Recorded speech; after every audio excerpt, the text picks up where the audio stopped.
Fifth வால் studios நேயர்களுக்கு வணக்கம். இந்த ஷோ வந்து புத்தகங்கள் பற்றிய ஒரு ஷோ. புது புது புத்தகங்கள் பற்றி பார்க்க போகிறோம், அதோட அறிமுகங்களை பற்றி பார்க்க போகிறோம், அது பேசக்கூடிய அரசியல் கருப்பொருட்கள் எல்லாத்தையும் விவாதிக்க போகிறோம். அந்த விதத்தில் இன்னைக்கு நம்ம பார்க்கக்கூடிய ஒரு நாவல் ரொம்ப ஒரு முக்கியமான நாவல். இந்த நாவலோட பேர் வந்து கெங்கம்மா. இந்த நாவலை எழுதினது சே புனித ஜோதி அப்படிங்கிற ஒரு கவிஞர். அவங்களோட முதல் நாவல் இதுதான். இப்போ நான் வந்து ஒரு காட்சியை வந்து நான் இப்போ சொல்கிறேன். அதை கேட்குறப்போ உங்கள் மனசில் வந்து என்ன தோணுது அப்படிங்கிறத மாதிரி நீங்களே யோசிச்சு பாருங்க. ஒரு குடியிருப்பு பகுதி, அங்கே வந்து நிறைய குடிசைகள் இருக்கு, சின்ன சின்ன குடிசைகள் இருக்கு. அந்த குடிசைய பக்கத்துல ஒரு பெரிய சாக்கடை ஓடுது. குடிசைக்கு இன்னொரு பக்கத்துல மனிதர்கள் வந்து மலம் கழிக்கக்கூடிய ஒரு இடமா இருக்கு.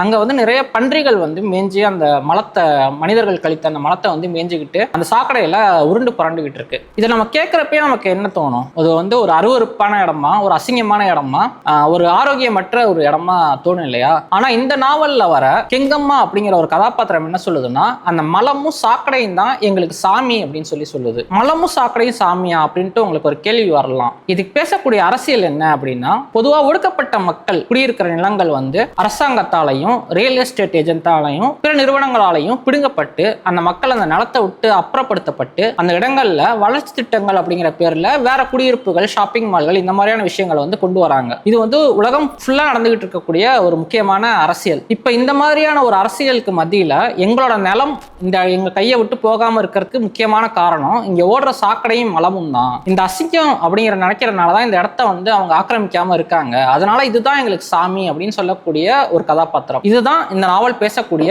ரொம்ப முக்கியமான அரசியல். சோ இந்த நாவல் எதை பற்றியது அப்படின்னா, தொம்பர் இன மக்கள் அப்படிங்கிறவங்களை வந்து நம்ம கேள்விப்பட்டிருப்போம். அதாவது ஊர்ல வசிக்கிறவங்களுக்கு பொதுவாக இந்த மக்கள் பற்றி ஒரு அறிமுகம் இருக்கும். இவங்க வந்து மலம் அள்ளக்கூடிய ஒரு குறிப்பிட்ட சமூகத்தை சேர்ந்தவங்க. அப்புறம் பன்றிகளை வந்து மேய்ப்பாங்க. அவங்களோட வாழ்க்கையை, அவங்களோட கலாச்சாரத்தை, அவங்களோட வழிபாடு, அவங்களோட அரசியல், இதையெல்லாம் பேசக்கூடிய நாவல் தான் இந்த நாவல். இதுல வந்து கெங்கம்மா அப்படிங்கிற ஒரு இளம்பெண் வந்து அந்த தொம்பர் இனத்துல இருக்கக்கூடிய ஒரு இளம்பெண், அவங்க எப்படி அவங்க மக்களை வந்து அரசியல் மயப்படுத்துறாங்க அப்படிங்கறதுதான் இந்த நாவல் வந்து பேசுது. இந்த நாவல்ல வந்து பேசக்கூடிய முக்கியமான சில விஷயங்கள் வந்து இன்னைக்கு நம்ம கிராமங்கள்ல பார்க்கலாம். இந்த தொம்பர் இன மக்கள் என்ன பண்ணுவாங்கன்னா, இவங்களோட தொழிலே வந்து ராப்பிச்சை எடுக்கிறது அப்படின்னு சொல்லுவாங்க. குறிப்பா 90s வந்து ஊர் சைடு இருக்கிறவங்களுக்கு இவங்கள பார்த்த ஞாபகம் இருக்கும். என்னன்னா, இவங்க வந்து தொம்பரின பெண்கள் வந்து கையில 2 பெரிய பாத்திரத்தை எடுத்துக்கு ஒவ்வொரு வீடா போய் பிச்சை எடுப்பாங்க. ஒரு பாத்திரத்துல வந்து சோறு எல்லாத்தையுமே ஒவ்வொரு வீட்டுல இன்னும் கலெக்ட் பண்ணிப்பாங்க. இன்னொரு பாத்திரத்துல வந்து சாம்பார், குழம்பு, காய்கறி அது எல்லாத்தையுமே ஒரு பாத்திரத்துல வந்து கலெக்ட் பண்ணிப்பாங்க. இந்த சாப்பாடு வந்து அன்னைக்கு சமைச்சதா இருக்காது, அது கெட்டு போனதா இருக்கும், 2 நாளைக்கு முன்னாடி பண்ணதா இருக்கும். பட் ஆனா அதெல்லாம் பத்தி அவங்களுக்கு கவலையே கிடையாது. அது எல்லாத்தையுமே சேகரிச்சுட்டு வந்து இரவுல அவங்க இருக்கிற குடியிருப்புல உட்கார்ந்து அந்த உணவை வந்து அங்க இருக்கிற மக்களோட பகிர்ந்து சாப்பிடுவாங்க. இதுதான் வந்து இந்த ராப்பிச்சை அப்படிங்கிற ஒரு கான்செப்ட். இந்த ராப்பிச்சை எடுக்கிற மக்களை தொழிலாளர்களா மாற்றக்கூடிய ஒரு அரசியல் பத்தி இந்த கெங்கம்மா புத்தகம் வந்து பேசுது. கிட்டத்தட்ட 90களில் இந்த மாதிரியான ஒரு வழக்கம் வந்து இப்போ பெரும்பாலும் ஒளிஞ்சிருச்சு. இப்போ வந்து ஓரிரு இடங்கள்ல வந்து இதை ஃபாலோ பண்ணி இட்டு இருக்காங்க. குறிப்பா அரசாங்கம் வந்து என்னைக்கு வந்து இலவச அரிசி உள்ளிட்ட பல சலுகைகளை வந்து கொடுக்க ஆரம்பிச்சோ, பல நலத்திட்டங்களை வந்து கொண்டு வர ஆரம்பிச்சோ, அப்பவே பெரும்பாலுமே அழிஞ்சிருச்சு. இருந்தாலும் அந்த மக்கள் எப்படி அரசியல் மயப்பட்டாங்க அப்படிங்கிறத ஒரு கற்பனை கதை மூலமா விவரிக்கிறது தான் இந்த நாவல்.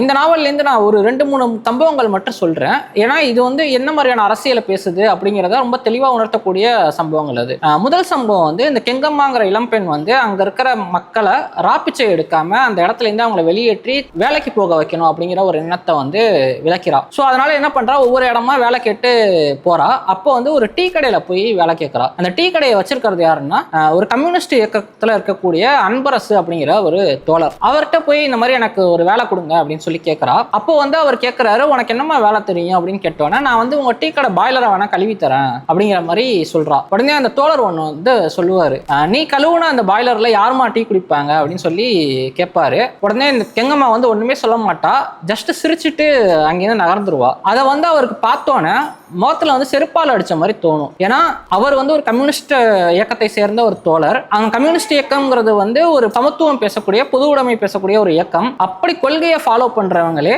யதார்த்தம்ங்கிற வரப்போ இந்த மாதிரி மக்களை வந்து பக்கத்துல விடுறதுக்கு யோசிக்கிறாங்க அப்படிங்கிற மாதிரியான ஒரு யதார்த்தத்தை கூறக்கூடிய ஒரு நாவல். ஏன்னா என்னதான் நம்ம ஒரு கொள்கையை ஃபாலோ பண்ணாலும், என்னதான் நம்ம ஒரு சித்தாந்தத்தை வந்து கடைபிடிச்சாலுமே கூட யதார்த்தத்துல சமூகத்துல நம்மளோட அதை பின்பற்றக்கூடியது எவ்வளவு பெரிய சவாலா இருக்கு அப்படிங்கிறத நினைவுபடுத்தக்கூடிய ஒரு இடம். ஆனா அதுக்கப்புறம் அந்த தோழரை வந்து அவளை கூப்பிட்டு வேலை கொடுத்து அவளை வந்து கம்யூனிஸ்ட் இயக்கத்துல சேர்த்து விடுறாரு அப்படிங்கிற மாதிரி இந்த கதை போகும். இது வந்து முதல் சம்பவம். ரெண்டாவது சம்பவம் வந்து இந்த கெங்கம்மா வந்து பல போராட்டங்கள்ல கலந்துகிட்டு அந்த போராட்டம் வந்து பெரிய வெற்றி அடைஞ்சிரும். அப்போ வந்து முதல்வர் வந்து அப்போ தமிழ்நாடு முதல்வரா இருக்கிறவர் வந்து கெங்கம்மாவை பாராட்டி பேசிடுவாரு. அது வந்து செய்தித்தாள்ல வந்துடும். உடனே அந்த செய்தித்தாளை படிக்கிறதுக்கு அந்த குடியிருப்புல இருக்கிற அத்தனை மக்களுமே வந்துருவாங்க. அவங்க யாருக்குமே படிக்க தெரியாது. அந்த பிரிவுல இருக்கிற ஒரு சின்ன பையன், அதாவது கெங்கம்மாவோட தம்பி செல்லப்பாண்டின்னு ஒருத்தர் இருப்பான். அவனுக்கு மட்டும்தான் வாசிக்க தெரியும், ஏன்னா அவன் ஸ்கூல் படிச்சுக்கிட்டு இருப்பான். அவனை கூப்பிட்டு அந்த நியூஸ் பேப்பர்ல கெங்கம்மாவை முதல்வர் பாராட்டின விஷயத்த வந்து படிக்க சொல்லுவாங்க. அவன் படிப்பான். அதை கேட்டுட்டு திரும்ப இன்னொரு வாட்டி படிடா அப்படின்னு சொல்லுவாங்க.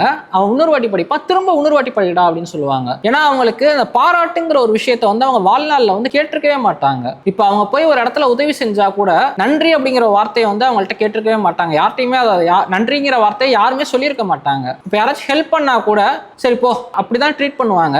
ஆனா முதல்ல தன்னோட சமூகத்தில் இருக்கிற ஒரு பெண்ணை ஒரு முதல்வரே பாராட்டிட்டாருங்கிறத வந்து அவங்களால நம்பவே முடியாது. அது வந்து அவங்களுக்கு அவ்வளவு பெரிய ஒரு நிகழ்வா இருக்கும். ஸோ அந்த ஒரு சம்பவம் வந்து அவங்க எந்த அளவுக்கு மக்களால சுயமரியாதை இல்லாத அளவுக்கு அவங்க ஒடுக்கப்படுறாங்க அப்படிங்கிறத சொல்லக்கூடிய ரெண்டாவது இடம். இன்னொரு சம்பவம் இந்த நாவல்ல இருக்கு. என்னன்னா இந்த கெங்கம்மா கதாபாத்திரம் வந்து போராடி அவங்களோட குடியிருப்புல வந்து ஒரு குடிநீர் பம்பை வந்து கொண்டு வந்து வைப்பாங்க. அந்த பம்பு ஏன் முக்கியங்கிறத ஃபர்ஸ்ட் சொல்லியிருப்பாங்க. ஏன்னா பொதுவாக கிராமங்கள்ல சாதாரணமா மக்கள் தண்ணி பிடிக்கிற இடத்துல வந்து இவங்களை வந்து அனுமதிக்க மாட்டாங்க. அப்படியே அனுமதிச்சா கூட இவங்க வந்து அங்க இருக்கிற பைப்பை வந்து யூஸ் பண்ணக்கூடாது. அப்ப இவங்க எப்படி தண்ணி பிடிப்பாங்க அப்படின்னா, அங்க ஏற்கனவே தண்ணி பிடிச்சிக்கிட்டு இருக்கிறவங்கள்ட்ட இவங்க கெஞ்சி பிச்சை எடுத்து அவங்களே இறக்கப்பட்டு ஒரு குடம் தண்ணியை கொடுத்தா மட்டும்தான் இவங்களால நல்ல தண்ணி அப்படிங்கிறதையே ஆக்சஸ் பண்ண முடியும். அப்படி இல்லாட்டி அவங்க குடியிருக்கிற பகுதியில் இருக்கக்கூடிய அந்த சேறு கலந்த குடிநீர்ல அது மேல இருக்கிற அந்த நீரை மட்டுமே எடுத்து அதை தான் அவங்க குடிப்பாங்க. அந்த அளவுக்கு சேரும் சாக்கடையும் கலந்த குடிநீர் தான் அவங்களோட வாழ்வாதாரமாவே இருந்திருக்கு. இந்த ஒரு சூழல்ல ஒரு குடிநீர் பம்பு வருதுங்கிறது வந்து மிகப்பெரிய அரசியல் நிகழ்வா இருக்கும். இது வந்து அந்த குடியிருப்புக்கு பக்கத்துல இருக்கிற இடைநிலை சாதியை சேர்ந்த மக்களுக்கு வந்து பிடிக்காது. அதை வந்து டேமேஜ் பண்ணணும் அப்படிங்கிற ஒரு எண்ணத்துல வந்து இரவோட இரவா வந்து அந்த பைப்பை வந்து உடைக்கிறது, இல்லாட்டி அந்த பைப்ல வந்து மண் அள்ளி கொட்டிடுறது, இந்த மாதிரியான சில விஷயங்கள்லாம் பண்ணிட்டு இருப்பாங்க. அப்ப அந்த மக்கள்லாம் சேர்ந்து அவங்கள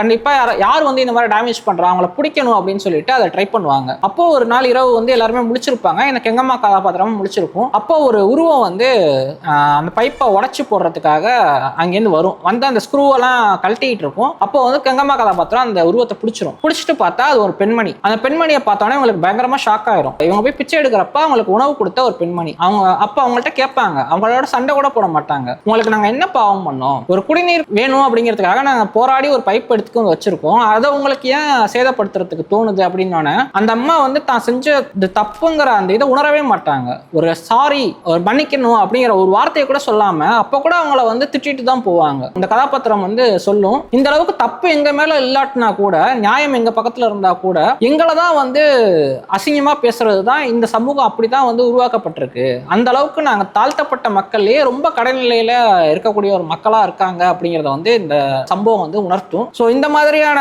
பல சம்பவங்கள் வந்து இந்த புத்தகத்துல இருக்கு.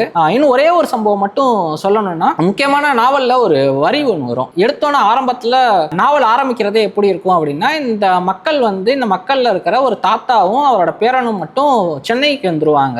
ஒரு தோழர்களோட உதவியோட சென்னைக்கு வருவாங்க. அப்போ வந்துட்டு ஒரு டீ கடையில போய் டீ வாங்கி குடிக்கிறதுக்காக போவாங்க. டீ கேட்டோன்னா வந்து டீ போட்டு கொடுத்துருவோம். இது வந்து அந்த பையனுக்கு பயங்கர ஆச்சரியமா இருக்கும். இன்னும் டீ போட்டு கேட்டோன்னா டீயை கொடுத்துட்டாங்க அப்படின்னு சொல்லிட்டு. அதுக்கு தோழர் சொல்லுவாரு, நம்ம தான் காசு கொடுக்குறோம்ல, டீ கொடுக்குறதானே செய்வாங்க அப்படின்னு சொல்லி கேட்டோன்னே, எங்க ஊர்ல நாங்க காசு கொடுக்க தான் செய்வோம், ஆனா டீயை வந்து கீழே தான் வச்சு ஊத்துவாங்க, அதுவும் நாங்க வந்து கொட்டாங்குச்சில தான் அதை பிடிச்சி குடிக்கணும், ஆனா இங்க வந்து டீயை டைரக்டா எங்கள்கிட்ட கொடுக்குறப்பே எனக்கு ரொம்ப சந்தோஷமா இருக்கு, எங்க ஊர்ல நான் ஒரு அடையாளத்தோட வாழ்றதுக்கு இந்த சென்னையில வந்து அடையாளம் இல்லாம நான் வாழ்ந்துடலாம் அப்படிங்கிற மாதிரியான ஒரு டயலாக் ஒன்று வரும். இதெல்லாம் கேட்கிறப்போ கிராமங்கிறது வந்து எவ்வளவு புனிதமான இடம், கிராமங்கிறது வந்து இன்னசென்ட் மக்கள் வாழக்கூடிய இடம் அப்படிங்கிற மாதிரியான கற்பனைகளை தாண்டி கிராமத்துக்கு பின்னாடி இருக்கிற அந்த ஜாதிய மனோபாவம், அந்த குரூரத்தை வந்து இந்த நாவல்ல பல இடங்கள்ல வந்து சொல்லப்பட்டு இருக்கும். இந்த நாவலை ஏன் நம்ம வாசிக்கணும் அப்படின்னா, நம்ம வந்து எப்பவுமே நம்ம ஒரு பிரிவிலேஜான ஒரு இடத்துல இருக்கோம். பெரும்பாலான மக்கள் அந்த மாதிரியான ஒரு இடத்துல தான் இருக்காங்க. இந்த மாதிரி மக்களை வந்து இவங்க அன்றாட வாழ்க்கையை சந்திச்சாலுமே அவங்களோட வாழ்க்கை என்னவா இருக்கு, அதுக்கு பின்னாடியான எந்த மாதிரியான ஒடுக்குமுறைகள் அவங்க சந்திக்கிறாங்க அப்படிங்கிறத வந்து பெரும்பாலும் கவனிக்கப்படுறது கிடையாது. ஆனா இந்த நாவல் வந்து அவங்கள ரொம்ப பக்கத்துல அழைச்சிட்டு போய் அவங்களோட வாழ்க்கை என்னவா இருக்கு, அதோட நம்மளோட பங்களிப்பு என்னவா இருக்கு, நம்ம வந்து சைலண்டா இருக்கிறதுனால அவங்க என்ன மாதிரியாக பாதிக்கப்படுறாங்க,